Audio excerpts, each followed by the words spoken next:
third virtue. Now we're going to talk about the virtue of justice, second cardinal virtue. By the way, did you know what cardinal means? It comes from Latin, and it's the hinge, because all the rest of the virtues hinge upon these four. And so we had mentioned in the last couple weeks that we had, as a foundation for the whole spiritual building, is the virtue of humility. And then we have two big pillars with two virtues each. We talked about prudence. Now we're going to talk about justice. So we're getting that right side of our spiritual house firm, all right? What is the definition of justice according to St. Thomas Aquinas and before him Aristotle? It is giving to each one what is due to them. Basically, give what is owed to each one that. All right? Now, let's look at a moment in Christ's life, a parable that we've heard a lot about, and we're going to contrast human justice versus divine justice versus supernatural justice. You and I are called not to mere, just kind of like a lame little justice here that wants every T to be crossed and every I to be dotted, because in this life it's not possible. So that parable is the adulterous woman. You know the story.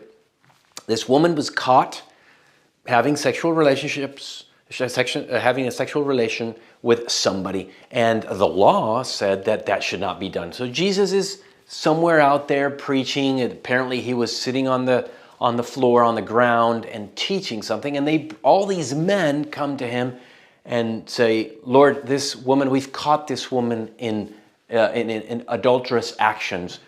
Moses, the law, says that this should be done, that she should be stoned. What do you say?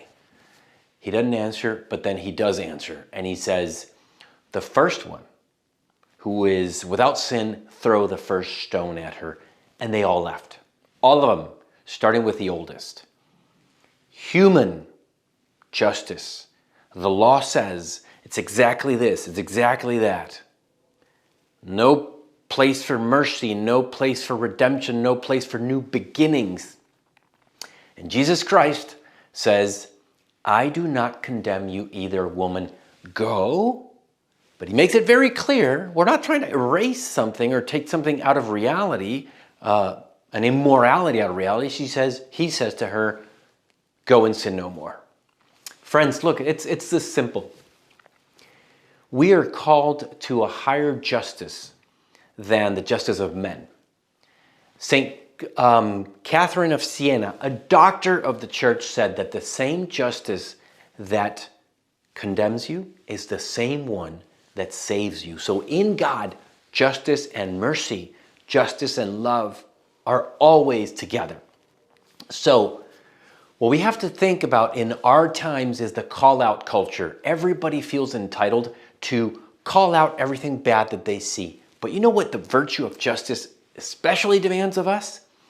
Is that we are just with the reputation of people. A person's good name, your good name, my good name, is worth everything to a person. Somebody could become depressed, shoot himself, commit suicide because his good name has been tarnished, has been destroyed, obliterated.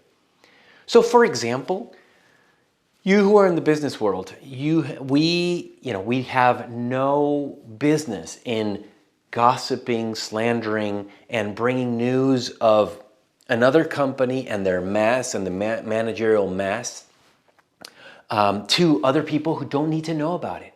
If there's no reason for them to know about it, it's not justice to come and say those things. Or, for example, if, let's say that my in-laws are very, very obnoxious. I just don't get along with them well. And we're going to spend Thanksgiving with my family. Coming and telling my family about the problems I see, the difficulties, the dysfunctionalities I see with my in-laws, what good does that do? Justice demands that we tell people that can have a say in it, can have a solution in it, and that in a certain sense, they have the right to know about that. So much we could talk about, so many things that we could say in the virtues of justice. There's also social justice. that is huge. There's social justice that the church has always promoted. But we have just a short time to lay out this second cardinal virtue. So how just are you? This is something that definitely, if we are too, let's say, worried about crossing every T and dotting every I, if we want just the human justice, unlike Jesus in that example, we should take advantage of this season that's coming up, Lent. And in our prayer, in our sacrifices, in our fasting, ask Him, show me your true justice, Lord. I want to know what you think about these things. And suddenly we'll start acting in a just way, but supernaturally and not just naturally. God bless.